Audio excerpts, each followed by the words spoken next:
In March 235, the young Emperor Alexander Severus was assassinated while on campaign in Germania. This watershed moment would go on to change the world forever, kicking off a period of military anarchy that would bring the Roman Empire to its knees. Historians have come to refer to this nightmare as the crisis of the 3rd century. For 50 years, pretenders would rise and fall like the wind to vie for the control of the great empire. At the lowest point of the crisis period, the empire would shatter into 3, and it would fall to a single man to unite the empire and restore the Roman world. So chaotic was the anarchy of Rome that many of the dates and events that occurred have been lost to us, leaving sometimes estimates and guesswork to put the pieces together. Rome should have fallen during the crisis, but instead it would rise from the ashes once more. This is the most remarkable part of the tale, that Rome endured. Changed, of course, but intact nevertheless. And Rome owed all of this to a common military soldier that rose through the ranks to become one of the greatest Romans who ever lived. Lucius Domitius Aurelianus, or as we call him today, Aurelian, watched it all unfold. Likely the age of 20 when Alexander Severus was assassinated, he would have witnessed Maximinus Thrax rise to power, one of the worst emperors in Roman history, and the birth of the chaos that would surround him. Maximinus would establish a long-running precedent that would go on for 50 years that would begin to haunt Rome. He was elevated by his troops in the field, a common man of extremely low birth. His forced elevation by the legions represented a major break in the traditions of the empire. It was the Senate that had elevated in the past, or at least ratified the ascension of new emperors, but now, that power lay with the army, changing the empire forever. To understand the situation in the empire, we must first look at the external and internal forces that caused it to begin to buckle under the strain of the next half-century. First were the continuing succession crises, the constant civil wars, and the unrest for the possession of the throne. The second major issue was plague, which had begun to ravage the empire during this period.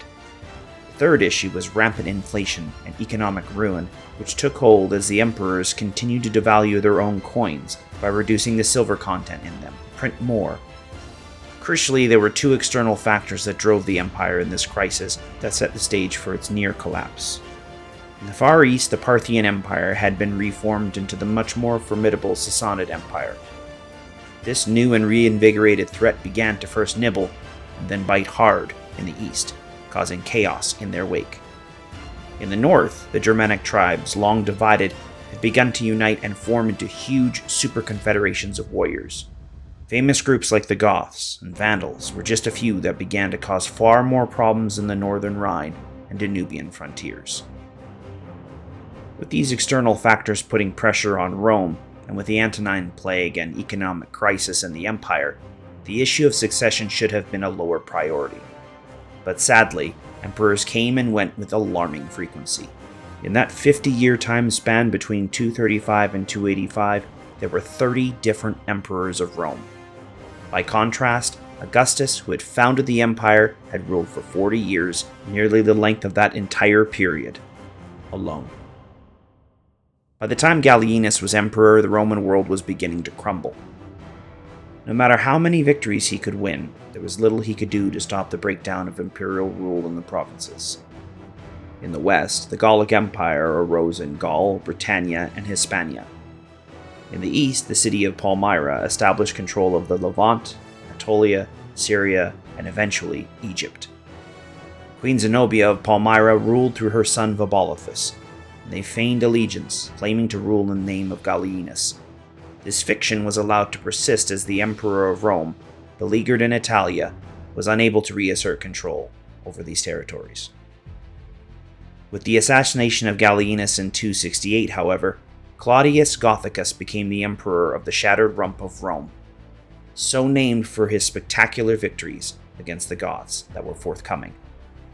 At the Battle of Nisus, Claudius smashed a vast Goth army. Another spectacular victory against the Alemanni, he unfortunately succumbed to the plague of Cyprian, likely smallpox, and died in the year 270. It then fell to his chief lieutenant Aurelian, who had fought every battle alongside Claudius to achieve the impossible and and reunite the Roman Empire.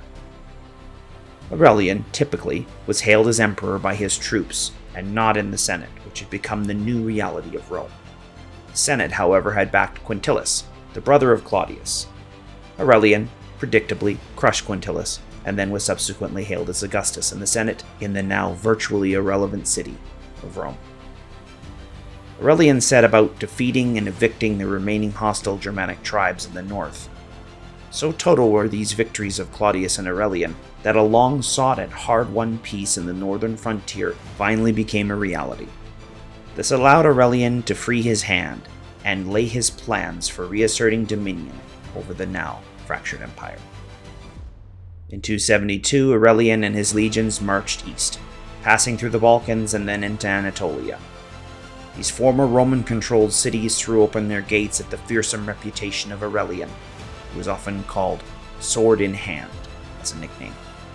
Finally, the legions encountered two cities that resisted them.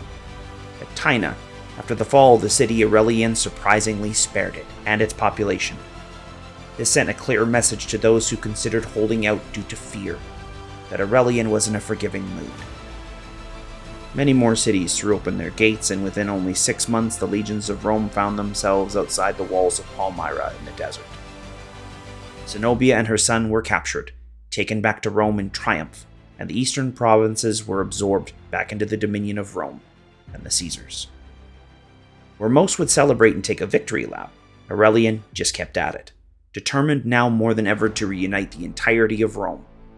In 274, the legions headed west towards their already crumbling Gallic Empire. Instead of a huge military campaign, Aurelian secured victory through a combination of skillful diplomacy and a bit of force. When the Gallic army confronted Rome, its emperor defected to Aurelian, abandoning his troops to a decisive defeat at the hands of the now battle-hardened legions of the newly re-established empire.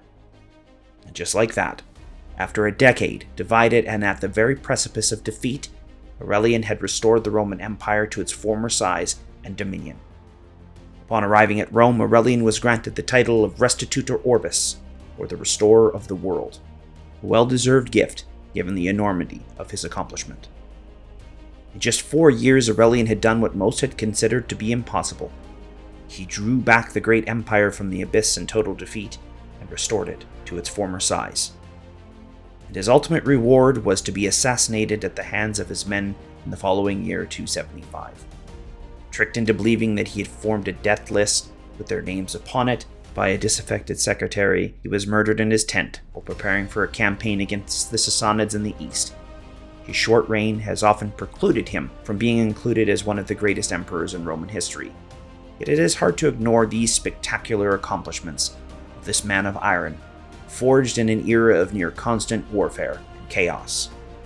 Just 10 years after his death, Diocletian, another of the great Illyrian generals from which Aurelian was drawn from, would take the reins of power, completing his task and finally bringing about the end of the crisis of the 3rd century, a task which would never have been possible without Aurelian. Well, I hope you've enjoyed this brief summary of Aurelian and his life and the crisis of the 3rd century. If you enjoyed the video, please hit the subscription button below. Also, follow me on Twitter at AdrianTV to be kept in the loop for any future videos. I try to upload at least once or twice a month. Thanks for watching.